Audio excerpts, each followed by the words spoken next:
En este apartado, en el de generación de la estructura de cuotas, vamos a distinguir tres partes. La primera de las partes son los datos que se recogen de facturación en la ficha de cliente. Entonces tenemos a clientes activos, entramos por ejemplo en la ficha de desconocido, o entrar en uno, y entonces cuando editamos vemos que si hacemos scroll hacia abajo hay unos datos aquí que son los de facturación, que son los datos que tienen que estar rellenos siempre que a este cliente le queramos generar una domiciliación de algún recibo a su propia cuenta.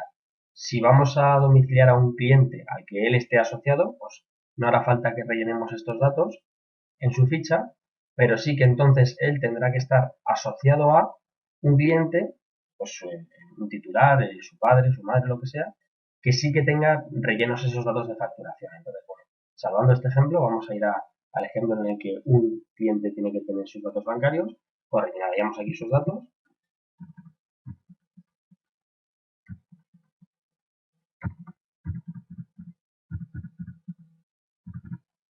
Por ejemplo, aquí rellenaríamos también el BIC.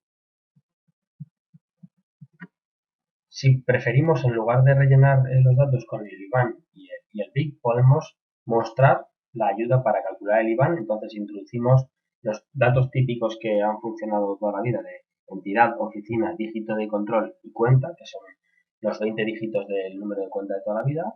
Y entonces el programa nos ayuda a calcular el actual IBAN y BIC. Además de estos datos, hace falta obligatoriamente poner la fecha de mandato, que es la fecha en la que el cliente nos ha firmado la orden de mandato para autorizar la domiciliación de recibos. Pues, por ejemplo, le ponemos en este ejemplo 1 de noviembre.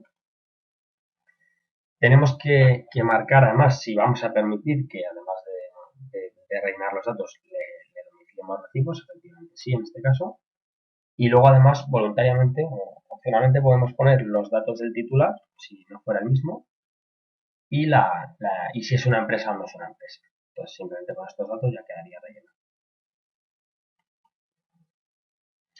Este es el primer apartado de los que decíamos dentro de la generación de la estructura de cuotas. El siguiente apartado es el relativo a los datos del producto. Entonces vamos al producto de ejemplo que está dentro de configuración cuotas.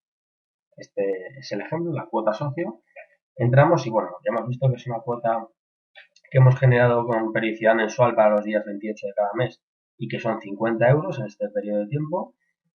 Y hemos marcado el check de esta casilla, que es la importante, que es la de domiciliar recibos sí. Como veíamos en el post en el que hemos explicado esta parte, esto simplemente sirve para que la cuota del cliente periódica se genere por defecto con el estado de domiciliar recibos sí. Pero si luego el cliente no tiene datos bancarios, pues no nos va a permitir domiciliar. Vamos a ver un ejemplo. Vamos a venir al mismo cliente en el que estábamos, a clientes activos dentro de la ficha de cliente desconocido. Y entonces aquí es donde vamos a entrar en el tercer apartado de, de esta estructura de las cuotas, que son los datos de la cuota periódica del cliente. Entonces, venimos en este caso a generarle una cuota, no lo vamos a añadir manualmente a través del botón añadir cuota, sino que vamos a editar la ficha del cliente y le vamos a cambiar de no socio a socio.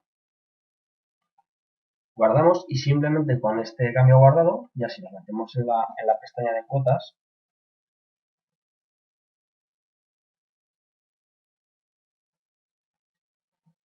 bueno, vamos a refrescar para que aparezca la cuota. Vale, en este caso ya aparece. Bueno, vemos que al haberle asociado este tipo de cliente al cliente, el programa automáticamente le genera esta cuota mensual de 50 euros.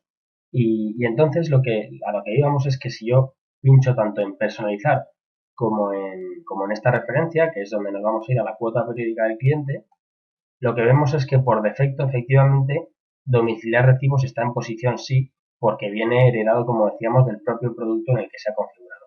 Pero esto no sirve más que para que cuando se genere el recibo, se genere con estado pendiente de domiciliación o pendiente de pago. Vamos a ver un ejemplo.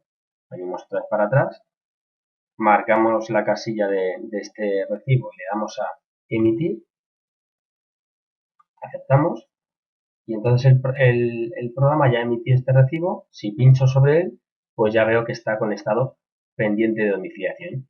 Esto, como decíamos en la ayuda, nos es muy útil para luego a la hora de encontrar todos los recibos que queremos domiciliar y que estén pendientes de domiciliación, pues simplemente con ese filtro ya lo encontraríamos. Tendríamos a facturación, productos vendidos pendientes de pago, filtraríamos, además de por lo que queramos, por estado igual a pendiente de domiciliación, y al darle buscar ya tendríamos un criterio de búsqueda bastante útil a la hora de generar la domiciliación mensual.